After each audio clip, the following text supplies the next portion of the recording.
Hello guys, അങ്ങനെ ഞാൻ കിടന്നപ്പോഴാണ് ഉച്ചമയക്കത്തിന് വേണ്ടി കിടന്നതാണ്. പക്ഷെ ഉറങ്ങാൻ പറ്റിയിട്ടില്ല. കാരണം എന്തെന്നോ, ഫേസിൽ തൊട്ടപ്പോൾ എന്തോ ഒരു തലയിരിപ്പും എന്തോ ഒരു പ്രശ്നം ഉള്ളതുപോലെ. അപ്പം ഞാൻ വിചാരിച്ചു കുറേ നാളായില്ല ഒരു പേക്കിട്ടിട്ട്, അങ്ങനെ ഒന്നൊരു പേക്കിട്ടാലോ എന്ന് വിചാരിച്ചിട്ട് ഞാൻ എന്ത് ചെയ്തു, ഇച്ചിരി പച്ചിരി വെള്ളത്തിൽ കുതിർക്കാൻ വിട്ടിരുന്നു കേട്ടോ. പിന്നെ ഇച്ചിരി ഒരു കിഴങ്ങിൻ്റെ ഒരു പകുതിയും അതും കൂടെയൊക്കെ ഇട്ട് അങ്ങോട്ട് അരയ്ക്കാൻ തുടങ്ങി കേട്ടോ. ആ അരയ്ക്കുന്ന ടൈമിൽ ഞാൻ വയനാടിൻ്റെ ആ മലമുകളിലെ ആ കോടയൊക്കെ വിരിഞ്ഞ് നിൽക്കുന്ന കാണാൻ എന്ത് ഭംഗിയാണ് ഇങ്ങനെ കണ്ടിരിക്കാൻ. ആ സമയം കൊണ്ട് നമുക്ക് നമ്മുടെ സാധനം റെഡി ആയിട്ടുണ്ട്, പേക്ക്. അപ്പോൾ നമുക്ക് പേക്ക് ഇത് നല്ല ഐറ്റം പേക്കാണ് കേട്ടോ. ബോഡി ഫുള്ള് നമുക്ക് അപ്ലൈ ചെയ്യാം. എല്ലാവർക്കും യൂസ്ഫുൾ ആവുന്നൊരു പേക്കാണിത്. എന്തായാലും ഞാൻ പണ്ട് തൊട്ടേ ഇടുന്നൊരു പേക്കാണ് കേട്ടോ. അതുകൊണ്ട് എനിക്ക് നന്നായിട്ട് അറിയാം. ഇത് നമ്മൾ ബ്യൂട്ടി പാർലറിലൊക്കെ പോയിട്ട് ചെയ്യാൻ മടിയുള്ളവർക്ക് ഒരുപാട് യൂസ്ഫുൾ ആവുന്ന ഒരു ഐറ്റമാണ് കേട്ടോ ഇത്. ഉറപ്പാണ്, എനിക്ക് 100% ഞാൻ ഉറപ്പ് തരും. കാരണം മഞ്ഞൾപ്പൊടി ഞാൻ ഇതിൽ ഇടുന്നുണ്ട്. അത് മഞ്ഞൾപ്പൊടി വേണമെങ്കിൽ ഇടാം കേട്ടോ. കാരണം നമ്മൾ ഇതിൽ കിഴങ്ങ് യൂസ് ചെയ്യുന്നുണ്ട്. നല്ല സോഫ്റ്റ്നെസ്സും ബ്രൈറ്റനിങ്ങും നമുക്ക് ഇതിൽ നിന്ന് കിട്ടും. ബോഡി ഫുള്ള് നമുക്ക് ഇട്ട് കൊടുക്കാം, കുട്ടികൾക്കും ഇട്ട് കൊടുക്കാം കേട്ടോ. കുട്ടികൾക്കെന്ന് വെച്ചാൽ ഇച്ചിരി വലുതായ കുട്ടികൾക്കൊക്കെ ഇട്ട് കൊടുക്കാം. ചില കുട്ടികൾ ഇടാറില്ല. അപ്പോൾ ഞാൻ എല്ലായിടവും കഴുത്തിലും കയ്യിലും കാലിലൊക്കെ ഇടുന്നുണ്ട് കേട്ടോ. നമ്മൾ ആഴ്ചയിൽ 2 വട്ടം ഇത് ഇടുന്നത് നല്ലതാണ്. കാരണം ഇതിലെ സ്ക്രബ് പോലെ ഉള്ളത് നമ്മൾ അരിയുടെ തരയിരിപ്പില്ലേ, അതൊക്കെ നമുക്ക് കഴുത്തിൻ്റെ ആ അഴുക്കൊക്കെ പോകാനൊക്കെ നല്ലതാണ് കേട്ടോ. പിന്നെ ഞാൻ കാലിലൊക്കെ ഇട്ട് കൊടുത്തിട്ടുണ്ട്.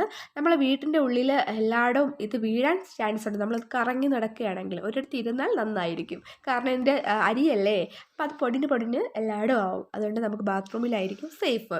അപ്പോൾ ഞാൻ കണ്ടോ, ഇത് ഉണങ്ങിയ ശേഷം നമുക്ക് നല്ല രീതിയിൽ ഫ്രഷ്നെസ് ആയിരിക്കും, നല്ല സോഫ്റ്റ് ആയിരിക്കും. തൊട്ട് നോക്കുമ്പോൾ നിങ്ങൾ ചെയ്ത് നോക്കണം കേട്ടോ. പിന്നെ ഇത് കഴിഞ്ഞിട്ട് നമുക്ക് ക്രീമോ എന്തെങ്കിലുമൊക്കെ ഉണ്ടെങ്കിൽ നമുക്ക് കയ്യിലും കാലിലും ഒക്കെ ഇട്ട് കൊടുക്കാം. ബോഡി ലോഷൻ അങ്ങനെ എന്തെങ്കിലും ഉണ്ടെങ്കിൽ ഞാനൊരു ബോഡി ലോഷൻ പുതിയത് വാങ്ങിച്ചു കേട്ടോ. അപ്പം എൻ്റെ നമ്മൾ കാലിൽ എപ്പോഴും പൊടി ആവണോണ്ട് അത് ഡ്രൈ ആവാതെ ഇരിക്കാൻ വേണ്ടി ക്രീം ഇട്ട് കൊടുത്തിട്ടുണ്ട്. എനിക്ക് കാലിൽ മസ്റ്റാണ്, എനിക്ക് വേണം. അപ്പോൾ അങ്ങനെ ഞാൻ സുന്ദരി ആവുകയാണ്. ക്രീമൊക്കെ ഇട്ട് നമുക്ക് ക്രീം ഞാൻ യൂസ് ചെയ്യുന്നത് ഹിമാലയയുടെ കേട്ടോ. ഹിമാലയയുടെയാണ് ക്രീം. അപ്പോൾ എൻ്റെ കൈ പൊള്ളിയത് കണ്ടു വേസ്റ്റ്. പിന്നെ എനിക്ക് സങ്കടമാണ്. പിന്നെ നമുക്ക് ഞാൻ ഒരു ടിപ്സ് പറഞ്ഞുതരാം. നമ്മുടെ ഈ 4 മണിക്കുള്ള ഒരു വെയിലില്ലേ, ഇളം വെയിൽ, അത് കൊള്ളുന്നത് നല്ലതായിരിക്കും. കാരണം നമ്മുടെ വൈറ്റമിൻ ഡി ഒക്കെ നമുക്ക് കിട്ടാൻ നല്ലതാണ് ഈ ഇളം വെയിൽ. പ്രഗ്നൻ്റ് ആയിട്ടുള്ളവർക്ക്, കുട്ടികൾക്കൊക്കെ നല്ലതാണ്. മഞ്ഞ വരാതിരിക്കാനൊക്കെ ഇത് നല്ലതാണ് കേട്ടോ. അപ്പോൾ ഞാൻ നമ്മുടെ ക്രീം ഇട്ട് കൊടുക്കുകയാണ് ഹിമാലയയുടേത്. അത് മാത്രമേ യൂസ് ചെയ്യണുള്ളൂ. കാരണം വീട്ടിൽ നിൽക്കുന്നത് എന്നെ എവിടെ പോകാനാ. അതുകൊണ്ട് ഞാൻ കരി എഴുതും, അതെനിക്ക് മസ്റ്റാണ്. അപ്പോൾ കരി കാണുന്നുണ്ട്, അപ്പോൾ അത് മാറ്റേണ്ട ടൈം ആയിട്ടുണ്ട്. അപ്പോൾ നമ്മൾ ഗോൾഡ് ഐറ്റംസൊക്കെ മാറ്റിയിട്ട് വേണം ഈ ഐറ്റമൊക്കെ ഇടാൻ. കാരണം ഗോൾഡിൽ ആയിട്ടുണ്ടെങ്കിൽ അത് നമുക്ക് പണി കിട്ടും. അതുകൊണ്ട് അതൊക്കെ മാറ്റിയിട്ട് വേണം നമുക്ക് ഇതൊക്കെ അപ്ലൈ ചെയ്യാൻ. എല്ലാവരും കണ്ടില്ലേ പേക്കിൻ്റെ കഥ? അപ്പോൾ എല്ലാവരും കണ്ട ശേഷം ഒന്ന് സബ്സ്ക്രൈബ് ചെയ്യാത്ത ആരെങ്കിലും ഉണ്ടെങ്കിൽ ഒന്ന് സബ്സ്ക്രൈബ് ചെയ്ത് ആ ബെൽ ബട്ടനും അമർത്തി ലൈക്കും കൊടുത്ത് കമൻറ്റ് ചെയ്തിട്ട് വേണം കേട്ടോ പോവേണ്ടത്. അപ്പോൾ അടുത്ത വീഡിയോയിൽ കാണുന്നവരെ ബൈ ബൈ, ഒക്കെ സീ യു.